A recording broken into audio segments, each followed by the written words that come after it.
আসসালামু আলাইকুম ভিউয়ার্স। আজকে আমি আপনাদের সাথে কথা বলবো যে এই আমন ধানে গুটি সন্না বা ফাইভ সন্না এই ধানগুলোতে আমরা বেশি পরিমাণে ইউরিয়া ব্যবহার করে থাকি। কোন কৃষক মনে করে যে ইউরিয়া ব্যবহার করলে শুধু মনে হয় ফলন বেশি হবে। ভিউয়ার্স, তা না। যে ইউরিয়া ব্যবহার করব, জমি কিসকিসে কালো রাখবো, তাহলে আমরা ফলন বেশি হবে। আপনারা এই ভুলটি কখনোই করবেন না। আপনারা নির্দেশনা মোতাবেক ইউরিয়া ব্যবহার করবেন। আপনাদের যে জমি আছে, জমি কিন্তু দুই প্রকার হয়ে থাকে। তার একটি হচ্ছে একেবারে নিম্নমানের, একটি হচ্ছে মধ্যমানের। নিম্নমানের যে জমিটা আছে, এখানে আপনারা 3 কিস্তিতে ইউরিয়া ব্যবহার করবেন, এবং মধ্যমানের যে জমিটা আছে সেখানে আপনারা 2 কিস্তিতে ইউরিয়া ব্যবহার করবেন। ইউরিয়া বেশি ব্যবহার করে জমি বেশি একেবারে কিসকিসে কালো রেখে কখনো ফলন বেশি করা যায় না। এজন্য আপনারা ইউরিয়াটি কখনো বেশি ব্যবহার করবেন না। সম যে পরিমাণে ইউরিয়াটি আছে, এই ইউরিয়াটি আপনারা ব্যবহার করবেন।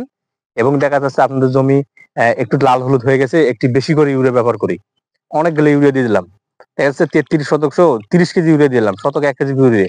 আসলে এটি আপনাদের পার্শ্ব প্রতিক্রিয়া হয়ে এই ধানের গাছের নানা রোগ দেখা দেবে, যেমন মাজা পোকা, ব্লাস্ট, তারপর আপনার হচ্ছে এই যে পচাড়ি দেখা দেবে, এবং ধানের উপরে যে পাতা শুকে আসে বিএলবি রোগ আছে, এটি দেখা দেবে। এবং মোট কথা হচ্ছে ধানের নানান সমস্যা হবে। আপনারা কখনোই, এবং মানে যখন এটা ধানের গাছটা বেশি লম্বা, ইউরিয়া বেশি ব্যবহার করার কারণে ধানের গাছ কিন্তু অনেক লম্বা হবে। তখন কি হবে, বাতাসের সময় আপনার ধানের গাছটা হেলে পড়ে যাবে, অর্থাৎ আপনার ধানের ফলনটি ভালো হবে না। এজন্য আপনাদেরকে আমি ইউরিয়া ব্যবহার করার ক্ষেত্রে বলবো যে বেশি ইউরিয়া কখনো ব্যবহার করবেন না। ধানের গাছ বেশি কালো রাখবেন না, সবসময় ধানের গাছ লালটিয়ে রাখার চেষ্টা করবেন। আপনারা সবাই ভালো থাকবেন।